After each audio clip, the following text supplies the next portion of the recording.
Good morning, my name is Star Nixon. I am the program lead for summer school. Today I will be presenting on some key information that you would need to know for the program. Today's agenda will cover key information such as Act 158, brief overview of that. I'm not the lead on this program, but we work in tandem, so I can give you some brief information. We will also talk about the daily schedule for staff and students, general expectations for all staff, staff and student supports, the positions that we've hired for this year, student attendance policy, and a brief video payment overview. Summer school curriculum has received a complete overhaul. I'll click the link so you can see it.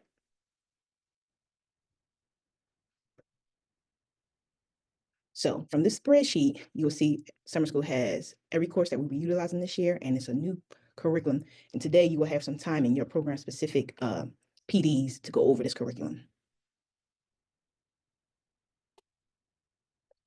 Have also ordered some instructional and general resources, anything that you would need during the school year. We have ordered for you, such as copy paper, loose leaf paper, scissors, tape, pencils.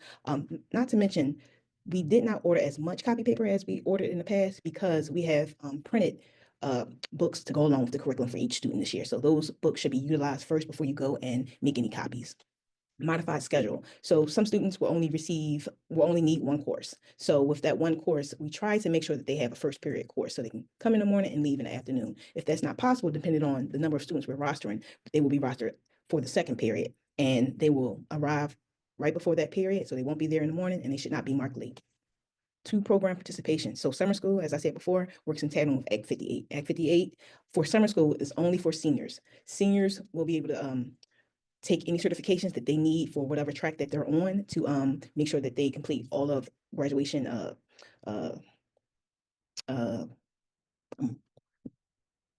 requirements. So technology. This year, we are not authorizing any students to bring any technology. They don't need it for this program. If seniors do bring their technology and they are going to graduate at the end of the summer, we ask that you ask them to turn that into administration so we can account for that. But like I said, the program that we're utilizing this year will not require them to bring any technology. Transportation and meals, like always, every student participating in summer school will receive a transportation fare card, and they will also receive meals. In the morning, students will have a sit-down breakfast in the cafeteria, right 30 minutes before the school day begins, and they will receive a 15-minute break for snack. We will not be providing snack. Students are free to bring their snack in and eat it during that 15-minute period. And that 15-minute period is also time for them to transition so they can make it to second period on time. Lunch will be grab and go. So at the end of the day, lunches will be packed at the exit doors and students can grab and go if they choose.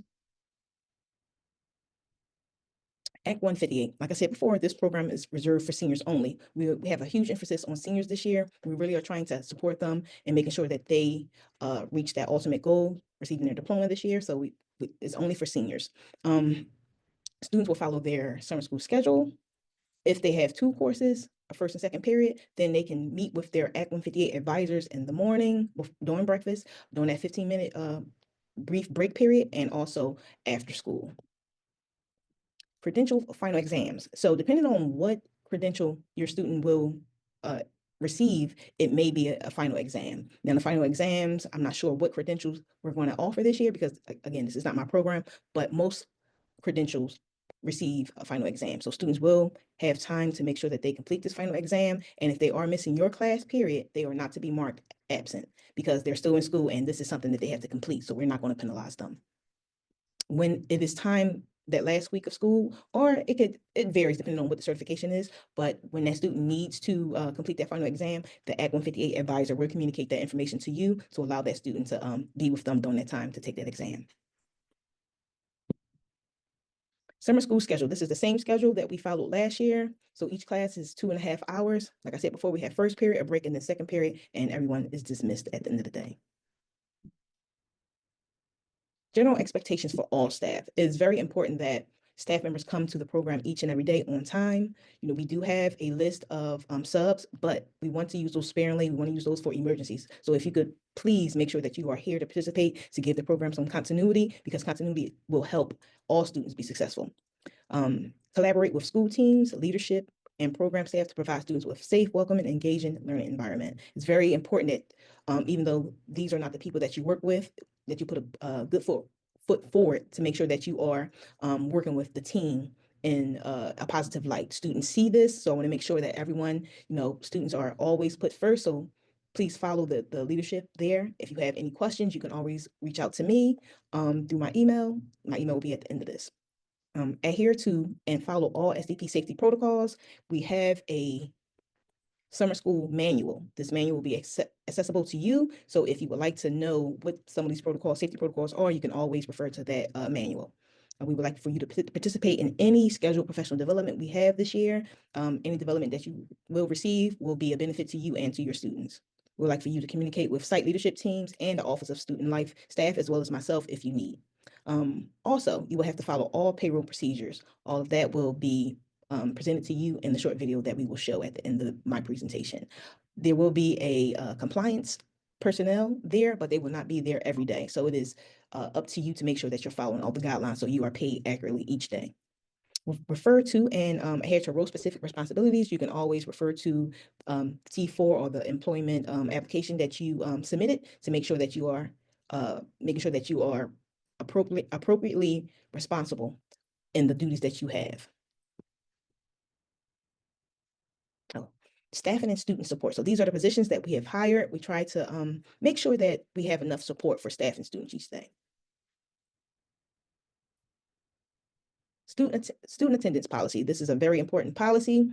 As said in previous years, students have to have a certain amount of seat time to earn the credit. So they need a certain amount of seat time, and they also need to pass the class with a 60 or better. So administration will do their best to make sure that they are taking attendance, but they need your help. So please take attendance within the first 5 minutes of the class beginning. Any students that arrive afterwards, make sure you take down the time that they arrive to your class.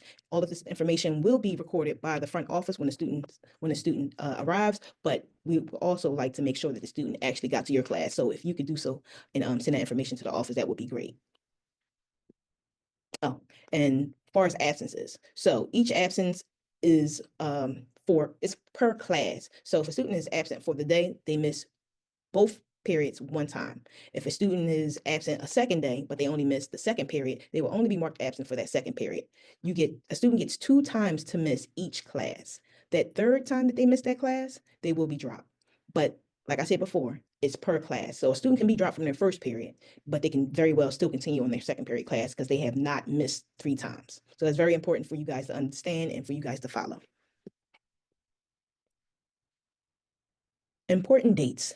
June 23rd is staff setup, so no students will arrive. The 23rd is a Monday, so all staff should be there to make sure that they receive their curriculum, receive all the materials they would need to teach that day, and set up their classrooms.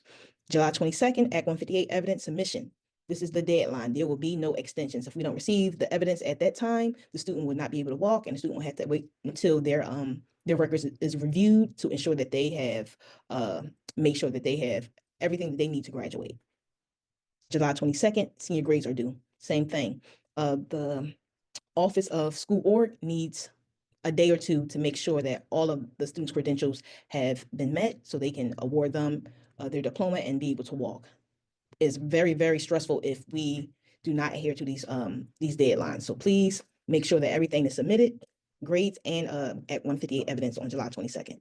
July 24th is the last day of the program. You will receive 3 additional days. In prior years, you were able to come that Friday, that last day, and do your closeout procedures. But this year, we would like for you to do your closeout procedures at the end of the school day. You receive 3 additional hours to do so. So you would not have to come the following day and do so. So you can begin your summer. We want to make sure we give you as much time as possible back because we appreciate you working this summer with our young people. July 24th, senior graduation. All APs are required to attend, but you are not. If you would like to attend, you will have to receive special permission from your AP to do so and coverage for your class. July 25th, APs will return to the site for the final closeout. So please make sure that you communicate with your AP prior to the 25th for any notes or any details that they need to know about your closeout procedures. If you have any questions, you can use the following 2 emails. Credit recovery for questions, those emails will come to me and I will answer them timely within 24 hours. If you have any placement or staffing questions at this time, you can still send that to summer questions at philasd.org. After that, you can send them straight to me or credit recovery. My email address is at the bottom, or nixon2philasd.org. Hello, everyone, and welcome to the Extended School Year 2025 Program Overview. This is just a quick overview for Extended School Year. I'm Nikki Whitney. I'm the ESY coordinator from the Office of Diverse Learners and Special Education, and we're going to do a quick little run through today. So obviously in the Office of Special Education Diverse Learners, this is our goal. This is our overall quote that we live by. We believe in honoring the dignity of every diverse student by educating the whole child through individualized pathways, respecting, integrating home language, cultural identity, fostering a sense of belonging, providing comprehensive educator support, and strengthening connections between home, school, and community to empower every diverse learner every day to excel academically, socially, and emotionally. What is extended school year? Extended school year falls under the IDA, Individuals Disability Education Act. This is a federally mandated service that we as a district must provide to students that qualify. This is considered an extension of FAPE or free appropriate public education. Those that qualify will be our kiddos in what we call the Armstrong group. These are our kiddos with severe disabilities such as autism, serious emotional disturbance, multiple disabilities, and then we have all other kiddos that have an active IEP in the district. When we are considering eligibility, this is not a rollover service. It is reconsidered every year. So every child that is attending extended school year has been considered and criteria was applied based on the 7 factors. This is a decision made by the IEP team. They review and they make the determination as a team about whether or not ESY services is recommended. 7 factors that we look at for a student to be eligible is regression, and recruitment together, mastery, self-sufficiency and independence, successive interruptions, and the severity of the disability. In the eligibility process, the determination is made based on obviously observations and inputs from those that are with the child daily, but also we are looking at data, we are looking at the progress in their IEP goals, and we are looking at how they are maintaining their progress and their goals throughout the school year, and if breaks in that school year is causing them to regress or causing them to stall in maintaining their current progress or continuing to gain progress. All right, so for this year, extended school year, these are our dates. All staff will report June 23rd for staff setup. And then the last day will be July 25th for staff, and students will start June 24th and end July 24th. This is our contacts for the Office of Special Education Diverse Learners. Obviously, up top, we have our chief, Dr. Natalie Naray. Next is our deputy chief, Dr. Elizabeth Ferrugia. We have our executive directors, Lorena Zeller, Erica Stewart, Lauren Miller, Melissa Batista, and then me as the ESY coordinator, and then all of our special education coordinators, special ed directors, case managers, and ESY teacher leaders. Special education coordinators, directors, case managers, and teacher leaders will be assigned to each ESY site. These are our numbers for extended school year. As of now, we have 5,739 students enrolled for ESY 2025, and this is the breakdown of how many of each support type.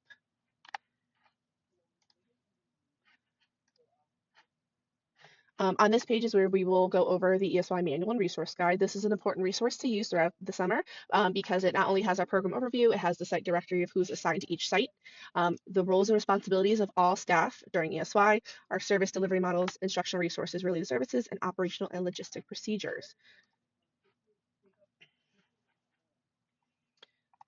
So starting at the top, this is our ESY program overview. This is our central office staff and all of the contact information. If you need to reach somebody, if you have a question, my contact information is down here as coordinator. Our grants and compliance monitor for attendance and payroll. This is important. If you have any questions about attendance or your payroll, please reach out to grants and compliance for any questions. Site and staff assignments are here. We have 12 sites for ESY this summer. The breakdown of all the roles and responsibilities for all staff, APs, case managers, directors, teacher leader, behavior coordinators, our prevention and intervention liaison, our counselors, climate managers, climate staff, our teachers, our secretaries, and so forth. Breaks down behavior support, our service delivery model, and etc. Please take the time to go through our manual. It has very important information that everyone should be using. We are trying to norm procedures and information for the summer. Our sites are 12. We have 12 sites this year, including, and then we also have Fox Chase Farms, where we have a group of vocational itinerant students up there for the summer. We have 8 sites that are K rising first to 8th, except for Anne Frank, that is only going to be K to 5. Every other site is K to 8. And then we have our high schools, and that's going to be 9th through 12th.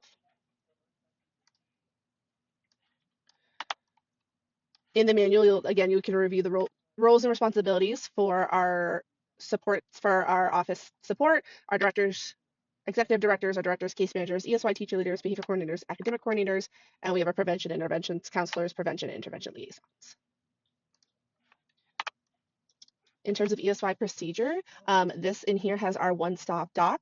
This document right here has all links to important information, such as our dismissal and arrival procedures that we are norming, our master student list, our master staff list, ESY site times and what specials are assigned, ESY site assignments, the day-to-day substitute list. We have our curriculum materials, form responses, our PD information, etc. So there's a lot of good information here. Prior to the start of ESY, Easy IEP access will get everyone will get access to their ESY caseload after the last day of school. We cannot have dual enrollment for another caseload while school is currently in session. We will make sure that the materials have been delivered either from 440 on skids, or we have vendors that are delivering materials as well. We have a standardized process for student intake and dismissal, arrival and dismissal. These are norm procedures for all ESY sites, adjust as needed based on the layout staff, but we want norm procedures. De-escalation training for staff will be on June 23rd. During ESY, all sites will have an attendance spreadsheet for teachers to track attendance. This template also allows tracking of students who do not show. Secretaries will submit attendance via SIS each day. If you need support as a secretary, please reach out to me or reach out to those that provided you PD. This is very important because we want to have consistent attendance for me to be able to track what the attendance is for each site. ESY progress reports must be submitted and sent out to families by July 25th. That is really important that we get those progress reports out to families. For ESY instructional resources, all our autistic support, multiple disabilities, and life skills class will actually be using unique learning systems. This is a great program. I highly enjoy using it. It could be used either whole class on the smartboard or even used on the Chromebooks. Autistic support resources will be the STAR program, Links, STAR online system. We also have our math tools, Lakeshore supplements, manipulatives, and every site will get a bin of books.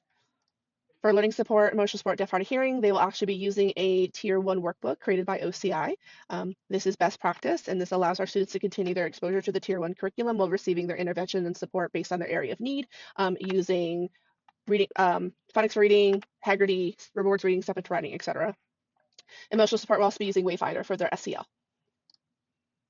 Students ages 14 to 22 with transition goals will focus on job readiness skills and career exploration. Secondary transition programs attainment. This program offers students with ES, AS, LSS the opportunity to practice job and pre-vocational skills via workplace readiness and self-advocacy. OVR is pre-employment training services or pre-ETS, group services for students 14 to 22. That will be at all the high schools. CBVT, travel, training, and community work sites via vocational itinerants. We have students that will be going out to do work. And then we have our Bridges School to Work open house July 9th from 10 to 11. If you need to request behavior support, there is no Google form this year.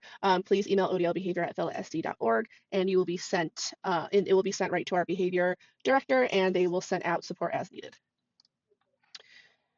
Behavioral health emergency exists when a student expresses verbally or in writing the desire of attention to inflict serious or life-threatening injury to himself or others. Should an emergent behavioral health crisis occur during ESY program, the counselor or principal must call the district's crisis line, and the number is here. It's also in our ESY manual. There is no office hours from our special ed directors like there have been in the past on Fridays. Related services will host live office hours every week to provide support to ESY staff after ESY work hours. And those hours and information can be found in our manual on pages 26 and 27.